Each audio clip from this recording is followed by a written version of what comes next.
You mentioned Deni Avdija before. He is a favorite of mine. I liked, and I went back and watched some of it for this podcast, but also because it was fun to watch in the first place. Him getting just a little bit more offensive agency when Beal was Mhm. out towards the end of last year.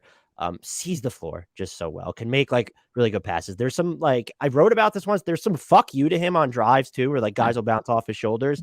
Um, what type of role do you expect to see him playing on this team specifically? And I think the broader question is, do you buy into him like ever nudging up that 3-point clip enough as a not even like he's hit some like kind of just dribbled into them, but I think if he really wants to be like the optimized version of himself, is they need him to shoot threes at a higher clip. And I think he hit like 36+% on wide open last year or whatever it was. But like the volume, certainly, if that's going to be the number, the volume certainly needs to come up on that.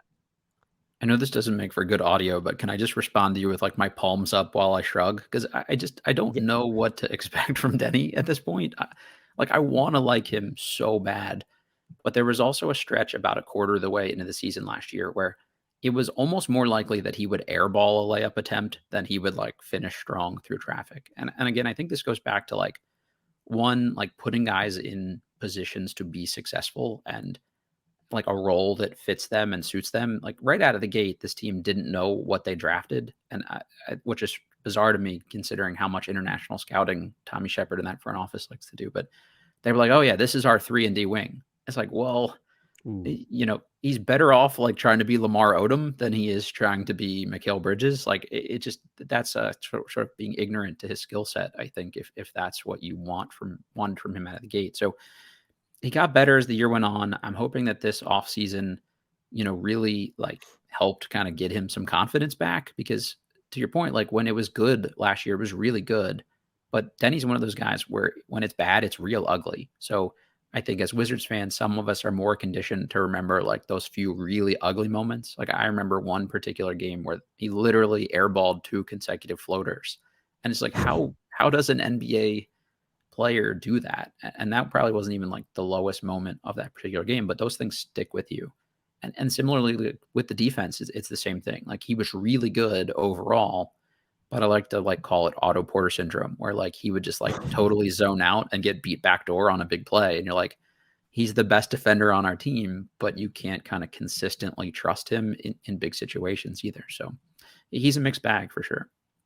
I think his defensive activity is why I actually fell in love with him because, and I guess I could see what you're saying, where it feels like he's probably better served like actually being involved in the action, where like if he has to Mhm. navigate screens and stuff. But if you, I guess, you're stashing him way off the ball, like you watch this team way more than I do. I'm not noticing him get beat nearly as often. So where do you sort of land on his defense? Has he become? I viewed him as underrated because no one mentioned him when I'm looking at it from like a million feet away. I feel like people don't really talk about him. But then like you're there, has it become like idiots like me are like, oh, Deni Avdija is underrated on defense, and it's well, he's actually become a little bit overrated at this point. I'm pretty sure I wrote an article for Bulls Forever at some point last year addressing whether or not Deni Avdija had any realistic shot of making an all defense team because that's how high as a fan base we were on his defense, like a quarter of the way into the season. And it doesn't happen for Wizards particularly often. Larry Hughes is the last one to make an all defense, or sorry, he's the last one to make a first team. Wall made a second team, but for Deni, it's like he's definitely probably the best defender that they have on whole as a team. It kind of came and went with the offensive confidence too, and they kind of weirdly like put him in the doghouse a couple times last year, and nobody could really figure out why. Same with Gafford. Look, arguably your two best defenders, and they would just like disappear from the rotation for long stretches of time, and no one ever really fully articulated why and what drove those decisions. So I think for Deni, the defense isn't the question. It's to your probably original question to me that I don't think I answered about the shooting. Yes, I think he'll get better.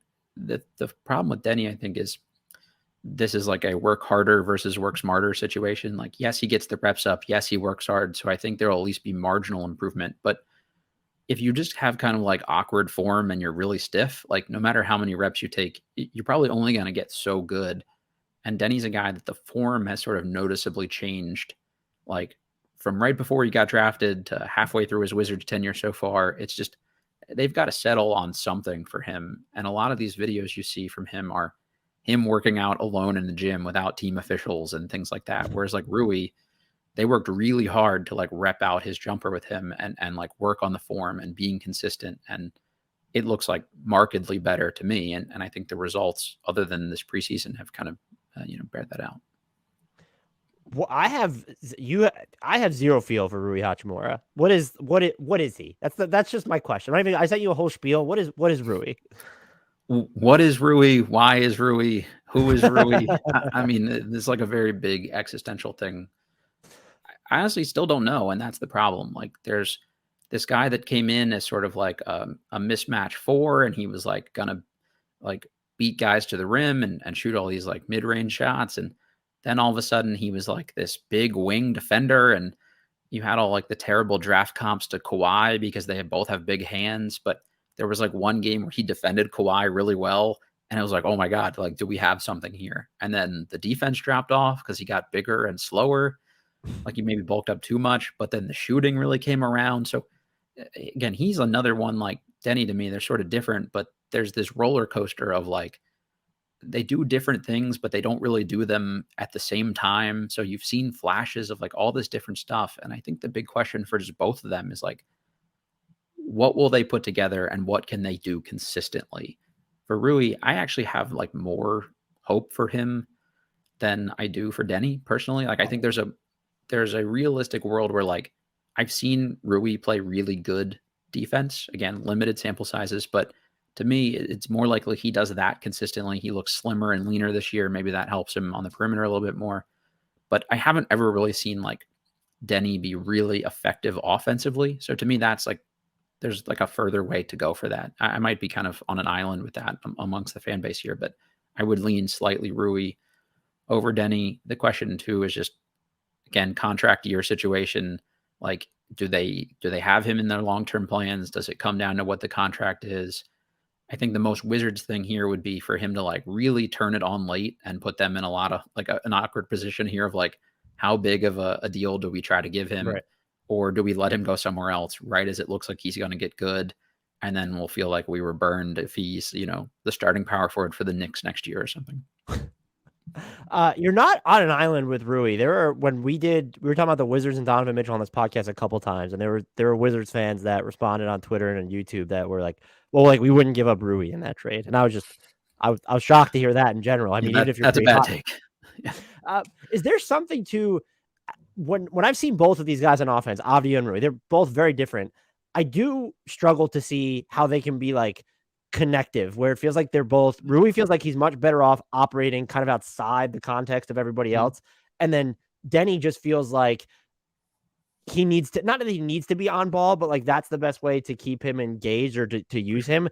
And that's super tough to have two guys like that on a team that has Bradley Beal, and then there are guys that can play off the ball, Monte Morris, Will Barton, and Kristaps Porzingis, but like those are three players who are much better offensively than the two players that we're talking about right now.